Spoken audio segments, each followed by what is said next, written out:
연휴를 앞두고 다른 지역 교회들 보니까요 또 다들 또 하더라고요. 그래서 오늘 바쁘셔서 못 들어오신 분도 계시고 또 집에 계시기 때문에 또 들어오신 분들이 계시고 또 나중에라도 동영상 올라갔을 때 연휴 때 시간이 날 때 또 한번 들어오실 분들 들어올 수 있도록 오늘 함께 이렇게 모였습니다.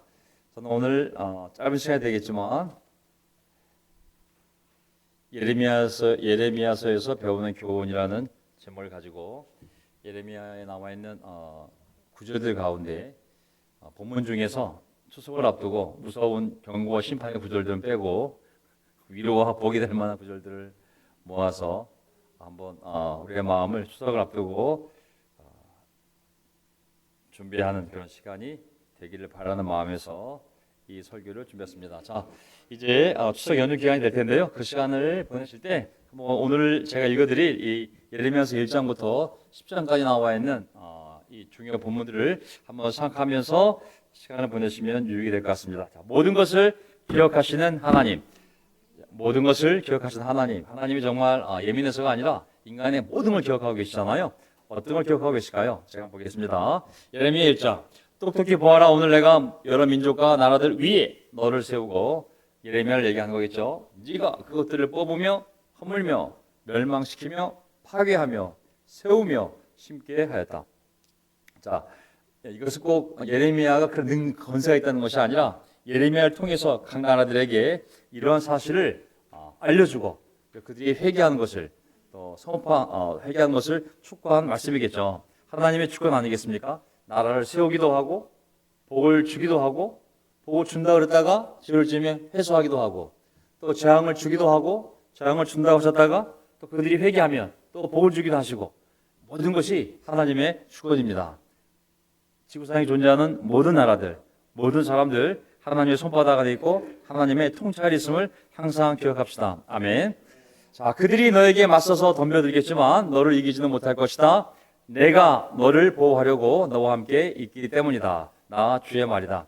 우리가 세상에서 가족들도 만나고 많은 일들이 있겠지만 우리 확신을 지켜갈 때에 결코 너를 이기지 못할 거라고 이 수업 기간 동안에 우리의 그 마음의 중심을 영적인 확신을 잘 지키시기 바랍니다. 왜냐하면 내가 너를 보호하려고 너와 함께 있기 때문일 거라고. 우리가 어디에 있든지 간에 우리의 이 마음의 중심을 영적인 기준을 잘 잡으면서 추석을 보내시기를 간절히 바랍니다. 아멘. 자, 예레미야 3장. 아이고야, 이게 하나가 지워졌군요. 잠시만요.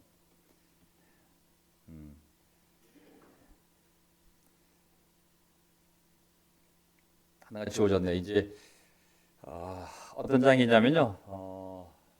하나님께서 그 백성들이 광야에서 또 정말 시도 뿌릴 수 없는 그런 광야에서 신부가 신랑을 사랑했던 것처럼 신혼 때 하나님을 사랑했던 그 마음을 나는 기억하고 있다. 근데 왜 네가 나를 떠났는지 난 도저히 이해할 수 없다라는 하나님의 말씀이 있습니다. 하나님은 모든 걸 다 기억하시는 분임을 기억합시다. 아멘. 왜냐하면 우리 보고 기억하라고 그랬잖아요. 우리 보고 기억하라고 하신 그분이 왜 기억을 안 하시겠어요?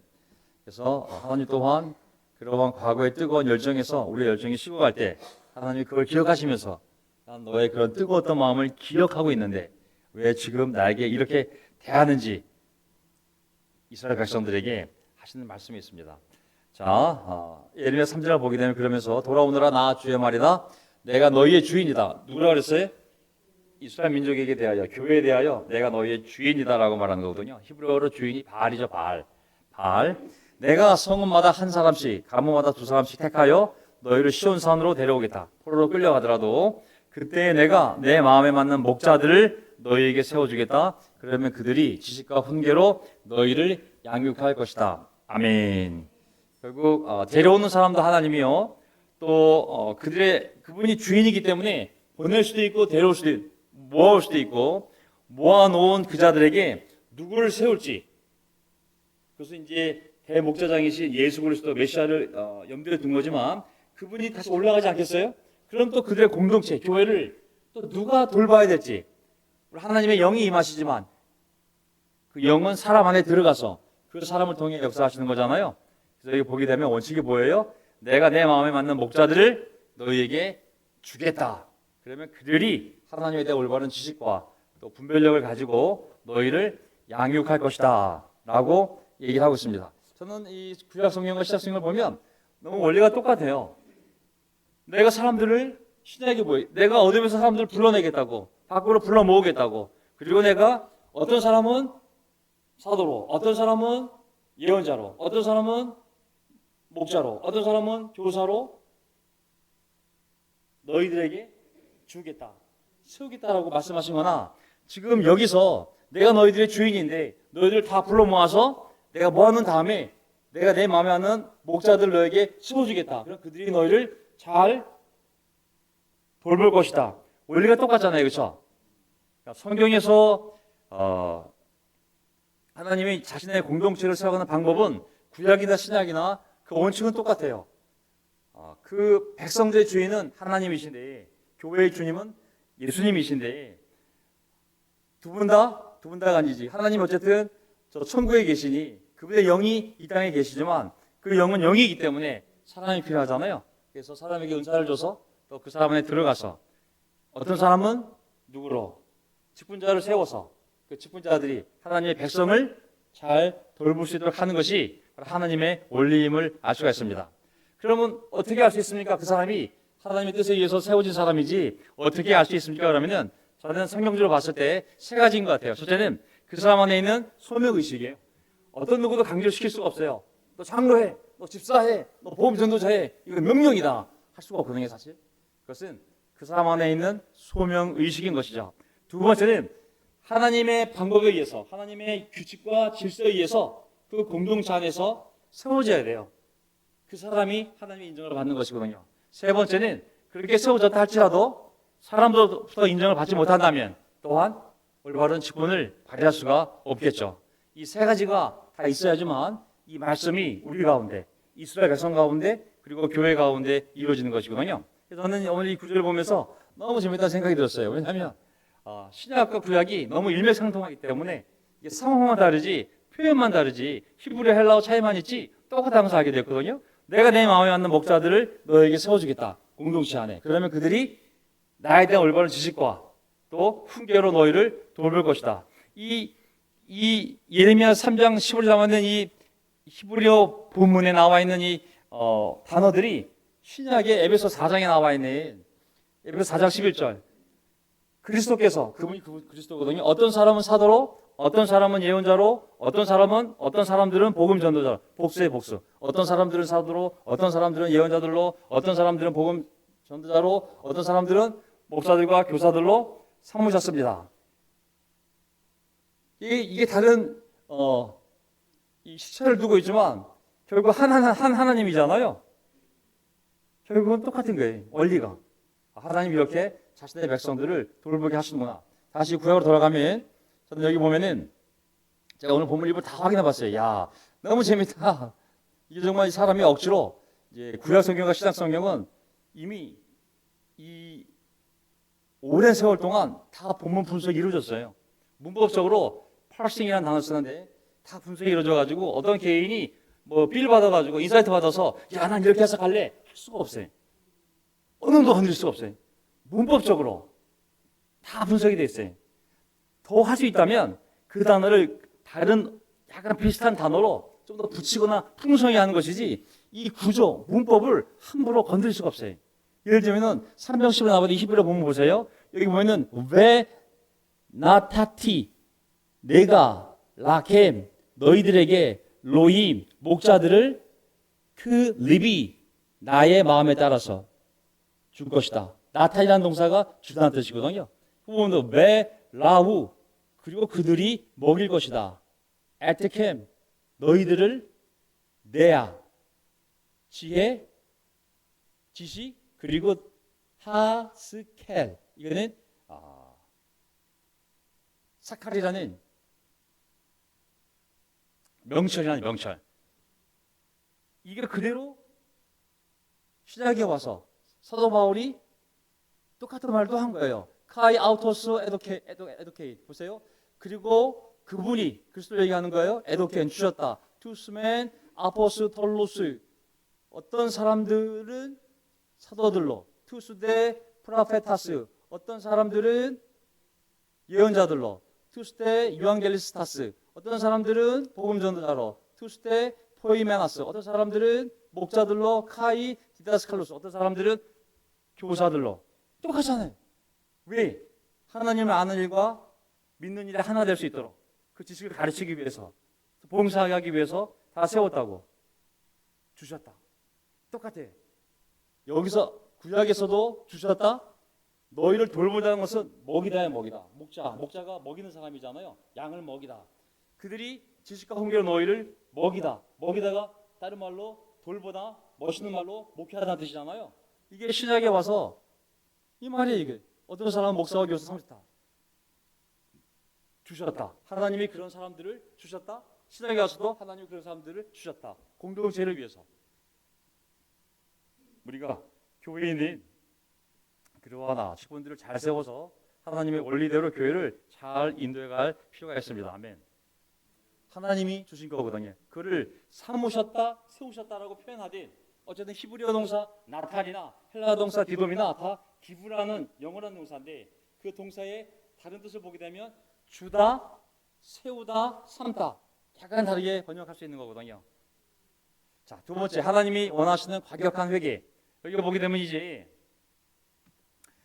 예레미야 4장을 보게 되면 이스라엘아 정말로 네가 돌아오려거든 어서 나에게로 돌아오너라 나주의 말이다. 내가 싫어하는 그 역겨운 우상들을 내가 문 앞에서 버려라. 너의 마음이 흔들리지 않게 하여라. 여기 보게 되면 내가 싫어하는 그 역겨운 우상들을 내가 문 앞에서 버려라. 완전히 버리고 돌아오라고. 그래야 네 마음이 흔들리지 않을 거라고. 죄를 하나님 같이 할 수 없잖아요. 가시덤불 속에 씨를 뿌리지 말아라. 묵은 땅을 갈아엎어서 씨를 뿌려라. 너희는 나주가 원하는 할례를 받고 너희 마음에 할례를 봐라. 이렇게 나왔잖아요. 이 단어들이 과격하잖아요. 육체 할례 아무 소용없다고. 마음의 할례, 마음의 그 죄를 잘라내야지. 육체 일부분 잘라내는 것은 아무것도 아니라고. 여기서 보면은 묵은 땅을 갈아엎으라고. 바뀌지 않는 땅 위에다가 뿌리지 말라고. 그게 무슨 변화냐고. 완전히 뒤엎은 다음에 거기다가 새로운 씨를 뿌리라고. 그리고 회개했다면 갖다 버리라고. 그게 정말 너를 걸려 넘어지겠다면 그 우상들을 갖다 버리고 내게 와야지 그것을 가지고 내게 오지 말라고. 굉장히 과격하잖아요. 그래서 우리 이제 옛날에 우리 형제자매들이 잘했던 게 뭐냐면 바로 이 강력한 회개였다는 생각이 들었어요.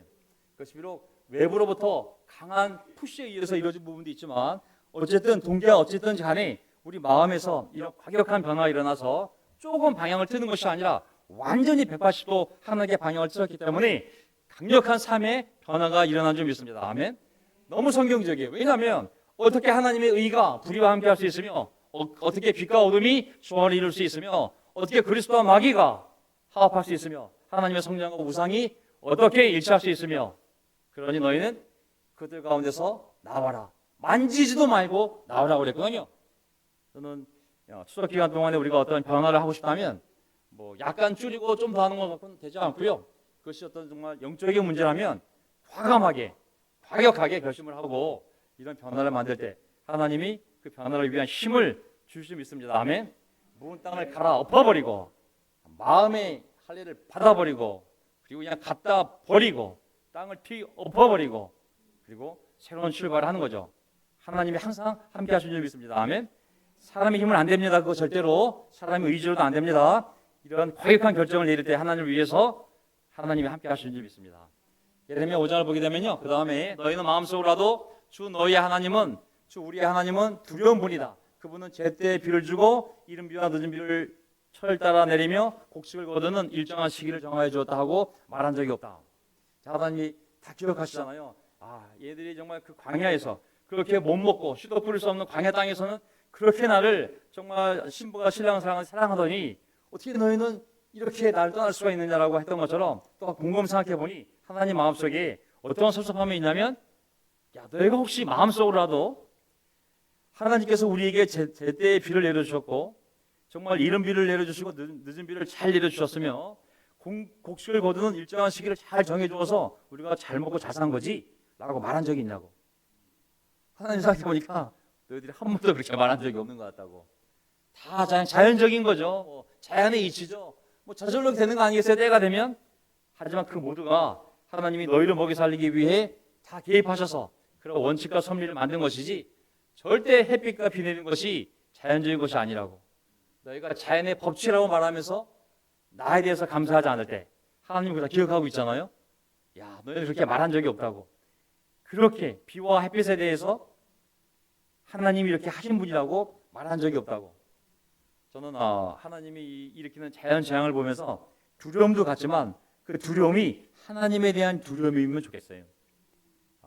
이 가을 하늘을 바라보면서 정말 멋진 맛있는 과일과 풍성한 과일을 보면서 우리가 많은 걸 또 누리겠지만 그때 하나님 바라시는 것은 뭐라고 말하기 바라냐면 하나님이 모든 것을 내려주셨다.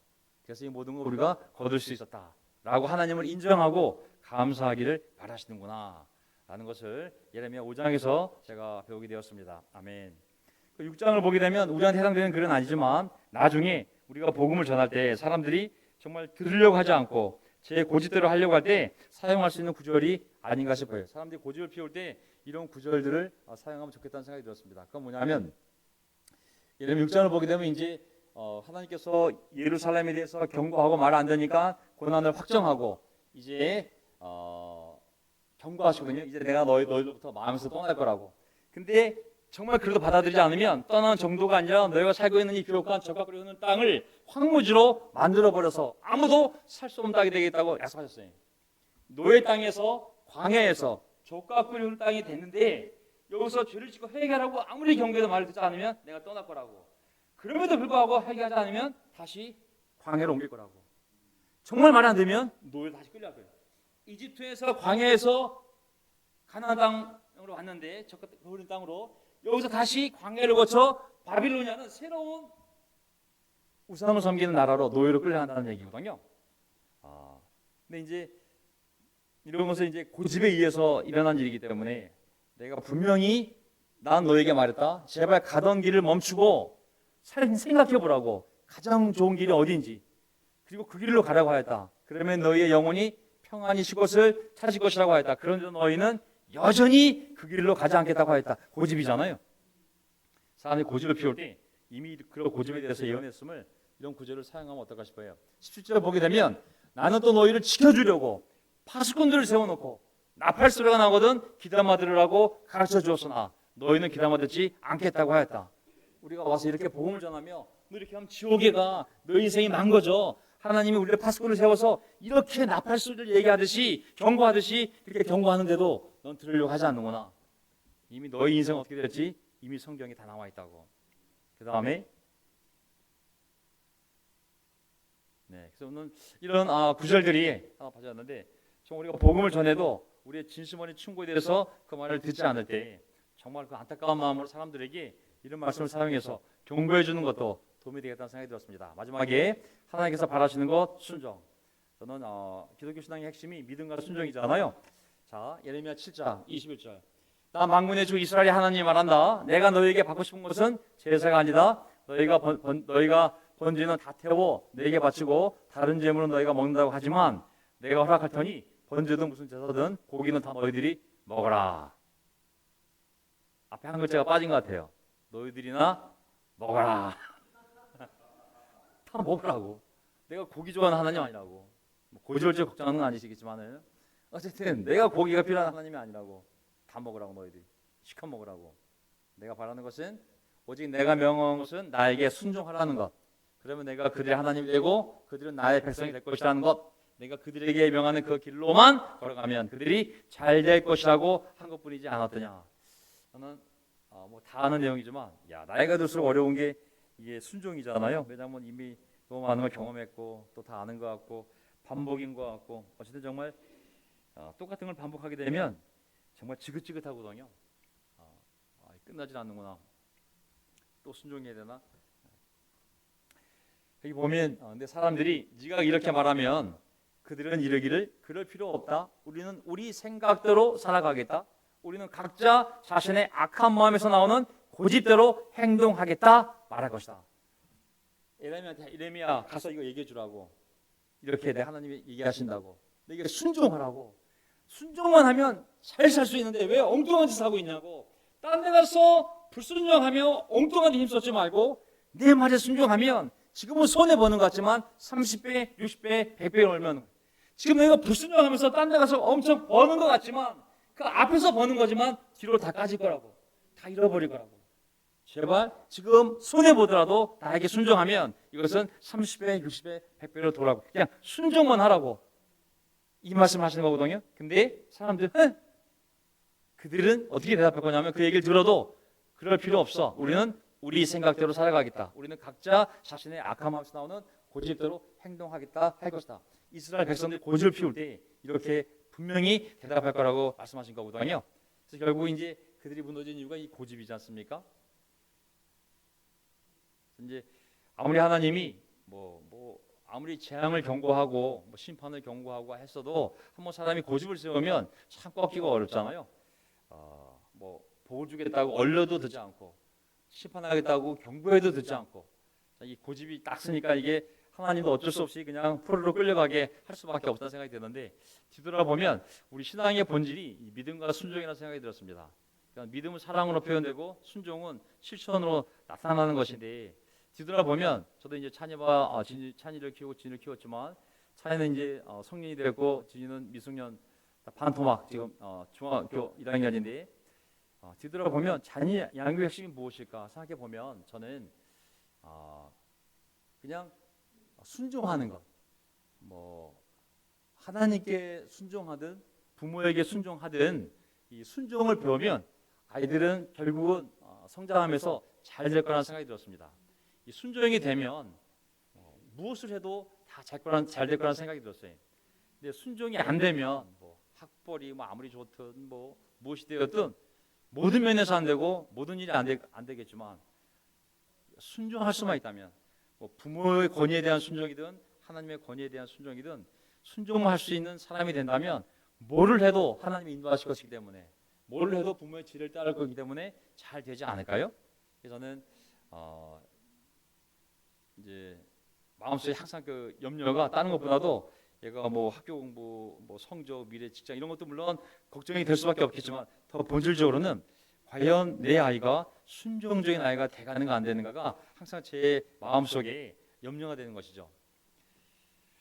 예레미야 9장 23절, 이제 두 구절 남았습니다. 나 주가 말한다. 지혜 있는 사람은 자기의 지혜를 자랑하지 말아라. 용사는 자기의 힘을 자랑하지 말아라. 부자는 자기의 재산을 자랑하지 말아라. 많이 봤던 구절입니다. 자기 지혜를 자랑하지 말고, 자기 힘을 자랑하지 말고, 자기 재산 자랑하지 말고. 그럼 뭘 자랑하라고 했을까요? 오직 자랑하고 싶은 사람은 이것을 자랑하여라. 첫째, 나를 아는 것.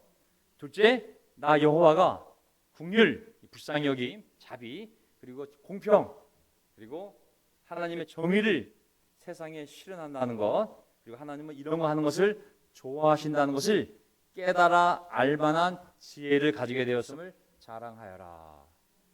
정말 이런 면에서 본다면 우리는 사실 자랑하기 굉장히 많은 사람들입니다. 아멘. 우리가 다 이거 아는 거잖아요. 하나님도 알고 있죠. 하나님 어떤 분인지 알고 있죠. 우리가 이걸 또 깨달았잖아요. 사실 우리가 정말 엄청난 자랑이 많은 사람들임을 알 수가 있습니다. 저는 성경을 보게 되면 하나님을 올바로 알게 되었다는 사실, 그리고 내가 알고 있는 하나님의 말씀을 들으면서 사는 사실이 얼마나 자랑스러운 일인지를 성경이 얘기하는 거라고 생각합니다. 세상적인 것은 자랑하지 말라고, 세상에 속된 것을 자랑하지 말라고, 돈 자랑, 학교 자랑, 자식 자랑, 건강 자랑 다 부끄러운 일이라고, 오직 하나님만을 자랑하라고. 우리 교회가 하나님만을 자랑하는 교회가 됐으면 좋겠습니다. 아멘. 여기 젊은 사람 많으면 얼마나 있겠어요? 우리의 마음이 열정이 많으면 얼마나 많겠어요, 사실은. 거기 감히 올리자라고 붙일 만큼 그렇게 교만해진다면 답이 없는 것이죠. 저는 한국 교회들 보면 정말 새벽 기도를 온 가족이 애들 데리고 나와서 새벽 기도를 하더라고요. 새벽 기도를 부모가 자식을 데리고 가서 아침마다 새벽 기도를 하더라고요. 아이를 데리고 가서. 그리고 제 아파트 사는데 한 부부가 밤 10시인가 나가더라고요. 9시인가 경기도 광주에서. 그래서 이 성경책을 들고 나가는 거예요. 그래서 이 시간에 어디 가세요? 그랬더니 저희 교회 금야 철학 기도가 있어서 갑니다. 아주 기쁜 얼굴로 가더라고요. 그래서 참 열심히 사는 사람들도 많구나. 제가 정말 어딜 감히 우리가 가장 의롭다고 가장 열정적이라고 온리자를 앞에 붙일 수 있겠어요? 겸손한 교회가 되라고 하나님이 우리를 인도하신 줄 믿습니다. 아멘. 저는 요한일서 2장에 나와 있는 말씀이 떠올랐어요. 너희는 세상이나 세상에 있는 것들을 자랑하지 말라고. 누가 세상을 사랑하면 거기에 하나님에 대한 사랑이, 그 사람에 대한 하나님의 사랑도 없고 하나님에 대한 그 사람의 사랑도 없다고 했습니다. 왜? 세상에 있는 것들은 다 사라질 것이기 때문에. 그러니까 세상을 자랑하는 것은 세상 자체가 다 사라질 거기 때문에 백날 자랑해봤자 어디 먹었어, 갔어, 벌었어, 했어, 봤어, 가졌어 이런 것들은 다 사라질 거기 때문에 결코 자랑할 것이 못 되거든요. 그런 것들은 하늘 아버지서 온 것이 아니라 다 세상의 것이기 때문에 어리석은 거라고. 자랑하는 사람이 있다면 오직 하나님만을 자랑하라고. 그런 면에서 우리는 자랑할 게 많은 교회라 믿습니다. 아멘. 그런 면에서도 정말 우리가 자랑할 게 많은 사람이 믿습니다. 얼마나 또 순수한 마음으로 또 하나님께 다가가는 그런 마음을 생각하면 정말 자랑할 것이 있는 것이죠. 우리 마음속에. 마지막 구절. 저는 이 신앙 고백을 사도행전뿐만 아니라 신약 성경에도 많은 신앙 고백이 나오거든요. 예수님의 하나님에 대해서 저는 그리스도요 살아계신 하나님의 아들이라는 고백도 있고, 하여간 많은 신앙 고백들이 있는데 저는 이 구약에서 예레미야 10장에 나와 있는 신앙 고백이 우리가 진짜 마음속에 가져야 될 하나님의 고백이 아닌가라는 생각을 갖고 와서 오늘 나누고 싶었습니다. 예레미야 10장을 보게 되면 주님 여호와, 주님 여호와죠. 여호와. 주님과 같으신 분은, 여호와 같으신 분은 아무도 없습니다. 이 주님이라는 것은 대문자 LORD, 대문자를 써서 영어로 그냥 인간의 어떤 주인이라는 개념이 아니라 신의 산에서 하나님이 모세에 나타나셨을 때 나는 스스로 존재하는 하나님이다 하고 자기 이름을 알려주셨는데, 그 발음을 분명히 모세가 들었고 알려주었는데, 야 하나님이 누구니? 아브라함, 이삭, 야곱의 하나님 이름을 알려주면서 이 하나님이야 그랬는데, 그 이름을 들었던 사람들이 후세로 전하다가 나중에 글로 기록했을 때 그 글에 모음 기호를 다 빼버렸다고 그랬잖아요. 정도현이면 여가 있어야 발음이 되는데 지읒, 디귿, 히읗만 있으면 발음을 못 하잖아요. 근데 그게 뭘 의미하는지 알죠? 이거 신성한 하나님의 이름이구나. 근데 발음을 할 수가 없는 거예요. 왜? 하나님의 그 경건성이 훼손될까 봐. 그래서 몸을 뺐다고 그랬잖아요. 몸을 빼고 거기다가 뭐 붙였다고 그랬어요? 나의 주님이라는 아도나이라는, 아도니 히브리어로 주인이라는 뜻인데, 나이 그러면 나의 하나님이 되기 때문에, 나의 주님이 되기 때문에 그 자음을 빼고 모음을 아까 얘기했던 네 글자 자음에다 붙인 거예요. 하나님의 이름 네 글자다. 그러다 보니까 발음이 예호와, 여호와, 야훼, 인간이 합성해서 만든 비슷한 발음이 나온 거거든요. 근데 그 정확한 하나님의 이름이 아니잖아요, 그렇죠? 그럴 바에야 그냥 주님이라고 부르자 해서 주님이라고 불렀지만 우리 한글로는 잘 와닿지가 않거든요. 저는 정확하게 그냥 하나님이라 부르든지 아니면 그냥 여호와 같으신 분은 아무도 없습니다. 여호와는 위대하시며 여호와의 이름도 위대하시고 권능을 지셨습니다. 이런 신앙 고백을 하나님이 원하시는 거 아닐까요? 이런 신앙 고백을 이렇게 인정해 주는 것, 하나님을 이렇게 영광스럽게 인정해 주는 것. 7절. 세계 만민의 왕, 모든 민족의 왕, 누가 여호와를 두려워하지 않을 수가 있겠습니까? 여호와는 공경받아 마땅한 분이십니다. 세계 만민의 모든 지혜 있는 자들 가운데서도, 모든 나라의 왕들 가운데서도 여호와 같은 분은 아무도 없기 때문입니다. 그러면서 10절. 주님, 오직 여호와만이 참 하나님이요, 진짜 하나님이요, 여호와만이 살아계시는 신이시며 하나님이시며 영원한 왕이십니다. 여호와여, 사람이 자기 운명의 주인이 아니라는 것을, 그리고 아무도 자기 생명을 조정하지 못한다는 것을 제가 이제 알았습니다. 신앙의 핵심은 하나님이 위대한 하나님을 인정하고 찬양하는 것, 그리고 자기 자신이 얼마나 미약한 존재인지를 인정하는 것. 이게 저는 핵심이라는 생각이 들었습니다. 보세요. 위대한 하나님에 비해서 우리의 존재는 피조물로서 얼마나 미약한가. 내가 내 인생길 내가 하는 길이야, 이거 내 거야 하지만 자기 운명의 주인이 자기가 아니라는 거예요. 이거 내 생명이야 라고 하지만 아무도 자기 생명을 조정해 못한다는 것을 제가 이제 알았습니다. 23절은 의역의 의역. 히브리 본문을 문자 번역한 것이 아니라 한 번 더 풀어서 의역을 한 거예요. 진짜 직역은 이렇게 되는 거예요. 인생의 길이 그 자신에게 있지 아니하며, 내가 내 인생길을 가지만 이 길이 내가 결정할 수 있는 길이 아닌 거예요. 그의 걸음을 굳게 하는 것이, 내가 확고하게 하는 것, 난 분명히 이렇게 살 거야, 이건 내 길이야, 확고하게 할 수 있는 힘이 걷는 자에게 있지 않다고.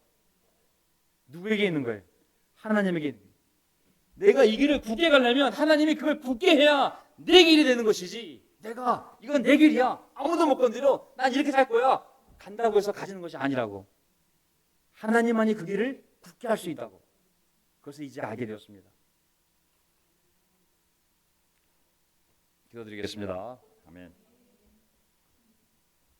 하나님 아버지, 오늘 추석 연휴 전날을 맞이하여 하나님을 두려워하며 하나님께 영광을 돌리는 것을 삶의 목적으로 삼고 있는 형제자매들이 오늘 이렇게 예배 현장에 또 집에서 또 마음을 다하여 하나님이 우리에게 하시는 말씀, 또 우리가 온 마음으로 하나님께 드리는 찬송, 그리고 우리의 마음을 담아 드리는 기도를 함께 드렸습니다. 하나님, 이스라엘 백성들의 삶이 곧 저희의 삶이요, 그들이 했던 실수가 결국은 우리가 저질렀던 실수요, 그들의 교만이 저의 교만이요, 그의 고집이 그들의 고집이 저의 또 고집이었고, 그들의 무지함이 또 저의 무지함을 그대로 보게 됩니다. 하나님께서 큰 사랑으로 그들을 돌이키시기 위하여 수많은 예언자들을 보내서, 파수꾼을 보내서 끊임없이 정말 새로운 마음으로 내게 돌아오라고, 나는 너희들이 저지른 죄보다 수백 배 더 큰 은혜를 준비하고 있다고, 난 너희들과 함께 새로운 출발을 할 준비가 되어 있다고, 너희가 설사 죄를 짓고 고통을 당한다 할지라도 그것은 너희를 향한 내 언약 속에서 놀라운 미래의 가운데 한 부분이지 그것이 다가 아니라고. 하나님, 이 음성을 들을 때 저희는 큰 위로를 받습니다. 하나님 아버지, 우리 삶에서 교회에서 어떤 벽을 만나고 때로는 정말 우리가 깊은 구덩이에 빠졌구나, 이것은 내가 정말 출구가 없는 어둠의 한가운데 있구나, 이제는 정말 여기까지인가 보구나, 마지막이구나 라는 생각을 하는 그 시간조차도 하나님의 계획 속에서는 빛으로 나아가는 한 부분이요, 하나님의 놀라운 복을 이루기 위한 준비되어진, 허락되어진 시간임을 믿습니다. 우리가 어떤 상황에서도 믿음을 포기하지 않고 정말 1cm라도 1g이라도 순종할 마음을 가지고 나아갈 때 우리가 상상도 할 수 없는 놀라운 힘으로 우리의 발걸음을 인도해 줄 줄 믿습니다. 위대하신 하나님, 위대하신 주님의 이름, 위대하신 주님의 나라, 위대하신 주님의 비전을 저희가 나아갈 때 저희가 또한 얼마나 미약하고 버젓없는 존재인지를 항상 기억하게 도와주십시오. 내 인생길의 주인이 내가 아니며 내가 걷고 있는 이 길도 내 마음대로 결정할 수 없으며 오직 하나님만이 이 길을 굳게 할 수 있는 분임을 저희가 기억하며 추석 연휴 동안에 하나님을 생각하고, 그리고 마음껏 가족들과 함께 사랑하며 하나님께 감사드릴 수 있는 여유로운 추석이 될 수 있도록 저희 모두의 발걸음을 굳게 붙잡아 주시옵소서. 우리의 주님이신 예수 그리스도의 이름으로 기도합나이다. 아멘.